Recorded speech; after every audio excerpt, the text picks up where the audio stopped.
Hello there. Thanks for joining me again. I am here on a Saturday to give you an update about what I've been reading and what I've started and what I did for Independent Bookstore Day. So I have lots to catch up on. Just so happens I have Tukey here with me. We'll see if, we'll see how that goes. So I hope you're all doing well. You may know that I am very much into the Trollope Barchester series, and I just finished book 2 of this series, and I thought The Warden was so good, so funny, so well done. I loved the voice of the narrator, talking directly to the reader. I was sorry to leave it. I started Barchester Towers, and you have all of the handful of characters from The Warden in Barchester Towers, but then you're introduced to a larger cast of characters in Barchester, including Mr. and Mrs. Prouty. Mr. Prouty is the man who is elected bishop, and Mrs. Prouty, I mean, she may as well be the bishop. Let's just put it that way. Strong feminine character. I loved Mrs. Prouty. Trollope loves Mrs. Prouty. You can tell he just builds this character so well. This Barchester Chronicles is about the political system in this religious structure, which is very popular at the time. This was written in the 1860s, and I'm assuming it's set during that time, but I'm not the right person to answer that question. You're still with Eleanor, the Mr. Harding's daughter. She is also a widow now in this story. That is not a spoiler. You know that right from the get-go. So she is very popular with the single men. Mr. Slope is one of those single men. He is described as slimy. And then you're introduced to Mr. Arabin. And so going back to strong feminine characters, the other strong feminine character besides Mrs. Prouty, besides Eleanor, who herself just has her own mind, and will just not be talked into anything, is Signora Neroni. Everybody's a little fuzzy about why is she called Signora. She is the daughter of Dr. Stanhope, and Stanhope has, I think, Charlotte and the Signora and their brother, whose name I can't remember, are all the children of Dr. Stanhope. And everyone's vying for Eleanor, and there are, ebbs and flows, and there's political wrangling going on because another higher up in this religious order dies. I was going to say Dean. Is that right? Anyway. And then there's these grand set pieces that are done just right, and you feel as if you're watching a movie. His pace is so well done. I feel like he wrote these strong feminine characters from people or composites of people that he actually knew. It's so convincing. But at the end, he is talking to you, the reader, again, and he says, this is like chapter 17, not the last chapter, but he says, "We must now take leave of Mr. Slope, and of the bishop also, and of Mrs. Prouty. These leave-takings in novels are as disagreeable as they are in real life. Not so sad, indeed, for they want the reality of sadness, but quite as perplexing and generally less satisfactory. What novelist, what Fielding, what Scott, what George Sand, or Sue, or Dumas can impart an interest to the last chapter of his fictitious history?"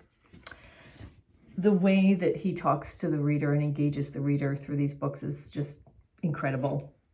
I already have the next book, Dr. Thorne. You're introduced to the Thorns in this book, and then it carries it forward. I have heard from many connections who are familiar with this series on Bookstagram that I will not be let down, and that I will just continue to be with these characters, and then with even more engaging characters. Suki is getting into my office drawers now. This could be okay, but it just depends on how much she's literally rifling through papers and how much damage she does. So we'll see how far I'm going to let that go. You might hear some scratching, and it's just her going through the drawers. The next book that I just picked off my shelves this week because I had watched another video about a booktuber reading this, is Disgrace by J.M. Coetzee. I know about this book from Kieran from Katie Books. He did a review like 2 years ago or so. I started watching it even after I read the book, not before, because he does very in-depth reviews, literary reviews. And I would have never watched it beforehand. But I've heard him talk about this book on a podcast, the Bookcast Club podcast, where he said this is one of his favorite books of all time. So I will just say the only thing I knew about this book is that there's a professor, he's in his 50s, he's actually 52, his name's David, and he has a relationship with a 20-year-old student. Relationship? I don't know. Yeah. So is he an unreliable narrator? You're inside his head. And of course, not of course, but the college learns of this goings on because the young woman brings a complaint against him and with the college. You start to realize that how these encounters with this young woman is seen through his eyes. So you have to question what really went on. He's brought up in front of the board, and the real crux of the story and the real pivotal scene of the story is what happens during that hearing, which I won't spoil.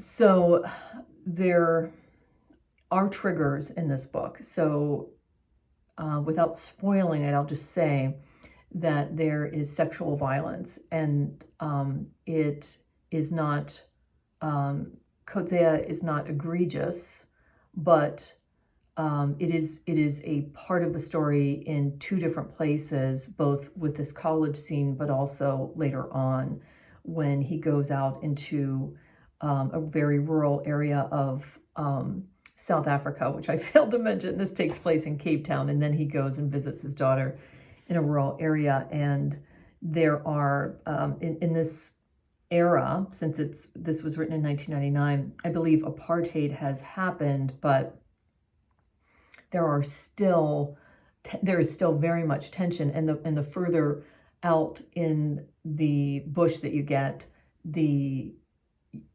more tense and unresolved things are. And so that makes for a very difficult part of the book. In some places, there's that middle section is long. So there's interesting interactions with his daughter, and there's interesting interactions with other people who he at first just poo-poos and judges them horribly.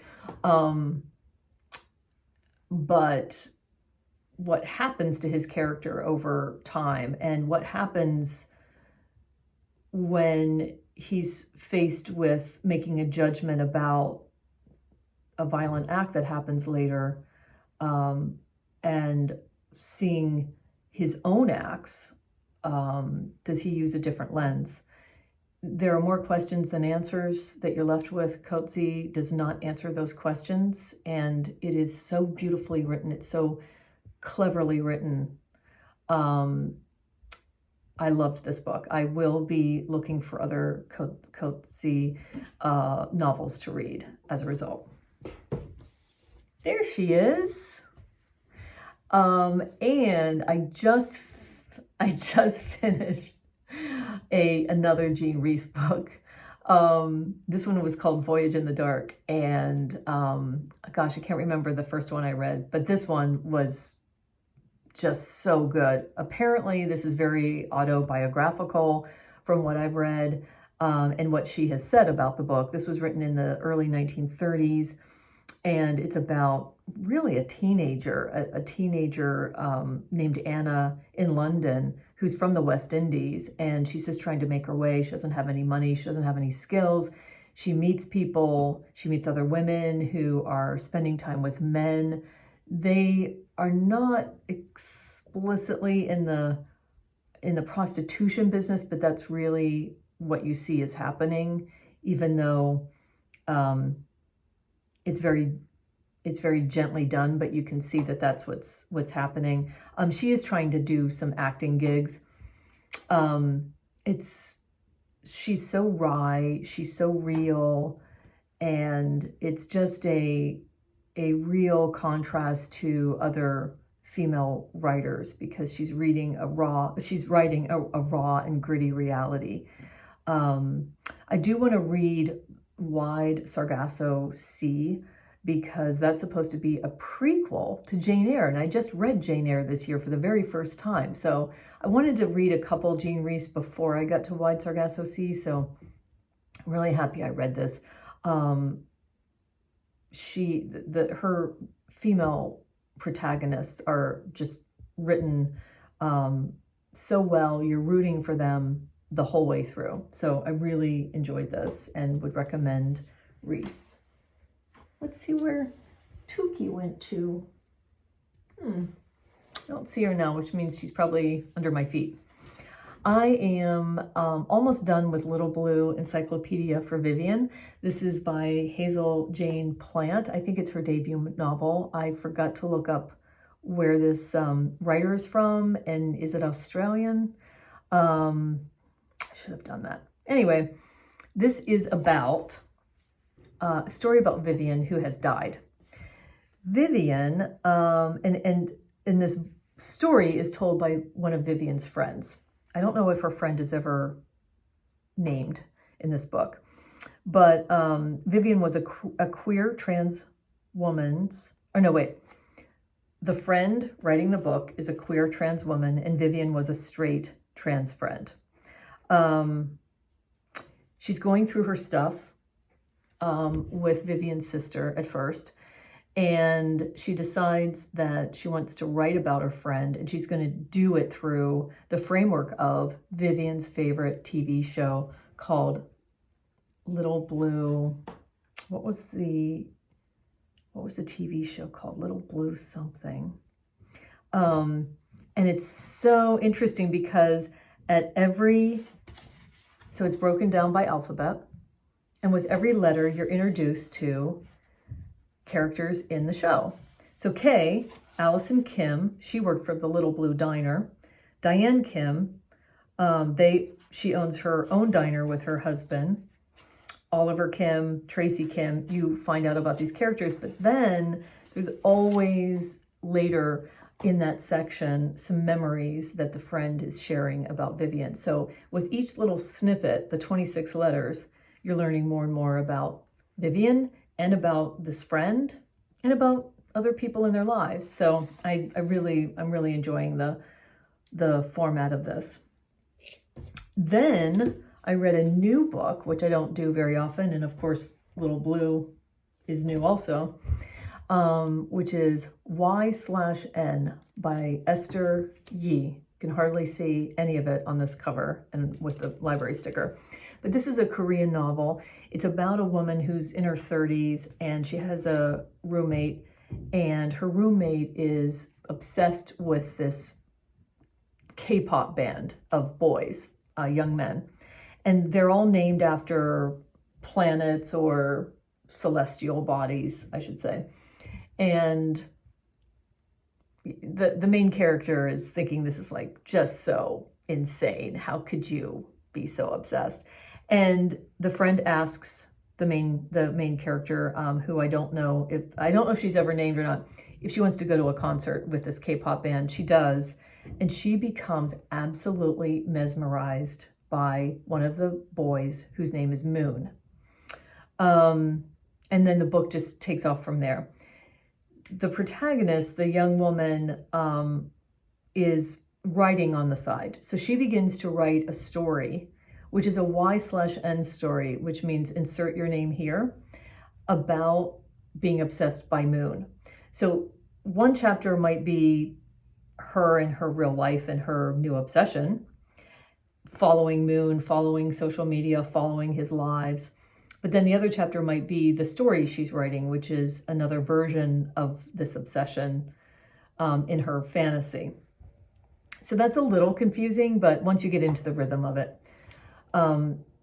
you do hear this book being described as somebody obsessed with a celebrity obsession, social media making that much easier. You get really close to a celebrity you think you are because they're doing lives and all of these things in these different outlets. But I felt like it was more a story about the protagonist, and because she has a boyfriend, but it's a hot and cold relationship, and it just felt like she was searching for a level of relationship that she couldn't have. And so it's nuanced, it's complex, the writing is really good. I think this is her debut novel. So I would definitely check out something else that Esther Yi writes in the future. Wasn't my typical type of novel, so I just wanted to try something new, get myself out there more and trying things that I wouldn't normally pick up. And I wanted to read more, I was going to say translated fiction. Oh, she lives in Germany. Interesting. She was born in LA, Esther Yi. Yeah, I heard an interview of her on Reading the Room, and that was a good interview. Okay, so Independent Bookstore Day. Hey, Sook. Hey, Sook. Are you having fun? Okay. International. Independent Bookstore Day is what it's called, and it's today. But I wanted to go to a certain bookstore in Pittsburgh called Amazing Books and Records. I want to see if I have a bookmark from them here. I don't think I do. But Amazing Books and Records is in Squirrel Hill. Squirrel Hill is a neighborhood in the city, and it's very close to another neighborhood called Oakland. Oakland has 5 colleges in it. University of Pittsburgh, Duquesne University, Carnegie Mellon, Chatham and Carlow. So Squirrel Hill is also historically a Orthodox Jewish neighborhood. So you see a lot of college kids, all different nationalities. You see Orthodox Jews in the neighborhood. It's bustling, lots of energy, lots of great little restaurants, and also Amazing Books and Records. It's owned by an Orthodox Jewish family. So their store is closed on Saturdays. And however, it opens on Saturday an hour after sunset. And that changes during the year. So I've been there in the wintertime when they're opening at 6 p.m. It's easier for me to get there. And it's quite an atmosphere when they open back up on Saturdays. All kinds of ages and nationalities, and it's just so energetic and really fun. And then they're open till midnight on Saturday. So I really like to support them. So I went yesterday because I was off yesterday. The cool thing about Amazing Books and Records is that if you buy 3 books, you get the 4th one free up to a value of $10. So it really behooves you to have the strategy of looking for 4 books when you go there, which is what I do. So I always have a list of books that I specifically would like to own, because as you might know by now, I don't do a lot of used book shopping in bookstores. I certainly don't do a lot of new book shopping. Primarily I do this when I go, well, certainly if I go to New York City, but if I go on vacation somewhere and there's a specific bookstore that I want to visit. Because I get most of my books from either eBay used for a couple bucks, if I really want something like Dr. Thorne in the Barchester Chronicles, or from Goodwill, which is so cheap. Or obviously from the library, a lot from the library. So what was I looking for? Well, I got 4 books. One of them is an Anita Brookner. I don't remember what it's called, and I don't have it here. So it's about 2 friends whose names are Julia and something, and their husbands have a business partnership, and it just looks like a lot of fun. I love having an Anita Brookner to read. So that's that. And I then saw something that I'm meaning to read, which is The Scarlet Letter by Nathaniel Hawthorne. So we all pretty much know the story of The Scarlet Letter, but maybe through a movie or, but I didn't read this in school. So I really would like to read a Nathaniel Hawthorne. This takes place in, is it the 17th? Oh, the 17th century in Boston. It says, this is a tale of adulterous entanglement that results in an illegitimate birth. So I'm very interested in reading the introduction that talks about the setting, the reasons for this type of story at the time, all of that stuff. I'm very keen to read that at some point. Then the next book I found was Frankenstein by Mary Shelley. This is a book I've never read. Of course I've seen Frankenstein, the movie. Of course I've seen, the Mel Brooks version of Young Frankenstein. But I really wanted to go to the source. I've heard a lot about this book. I specifically was looking for one of these Norton critical editions, because this is the kind of book that you would buy if you're studying this work in school. So it's going to give me a lot of context about where it's written, the context about Mary Shelley and at the time she was writing this, and some of the themes of the story. I'm really excited about this book after watching Noelle Gallagher's channel and her talking about this book, because during a certain number of years, she was doing a master's in literature, in fiction, and she studied this book. So she's very energetic about this story. So I'm very eager to get to it. And then the last one, the one I was really looking for, is Elizabeth Gaskell's North and South. So I've heard a couple people talk about this on podcasts I listen to, definitely backlisted. I just listened to the episode on North and South. I might have heard about it through, I'm blanking on the podcast now, so I'll list it down below. Stuck in a book. Why am I blanking? And also on booktube channels. So I think, if I'm not mistaken, I have heard this talked about by Doom Antidote, Ben at Doom Antidote.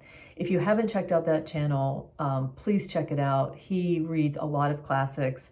If I can find him talking about North and South, I'll link it. He has definitely talked also about Frankenstein. And Ben from Doom Antidote, also has a review of Disgrace. Again, with Disgrace, if you can go into it without needing to know very much about it, I would do that. And but then, certainly be aware of those trigger warnings if that's something you want to avoid. But if you're able to go into it knowing very little about it, then watch those reviews, because that was really good for me to do afterwards. So that's it. That's all I got. Please let me know what you're doing for Independent Bookstore Day, if you're doing anything, if you happen to be able to get to a bookstore and you planned on it and you had a list and you hit your favorite store either earlier this week or on Saturday. I know a lot of bookstores are having events. And let me know if you've read any of these books, if you are also in a Trollope read-along, because there's a couple of them going on now. Just let me know what you're reading. I would be very happy to know. And I hope you have a good week. I'll talk to you later.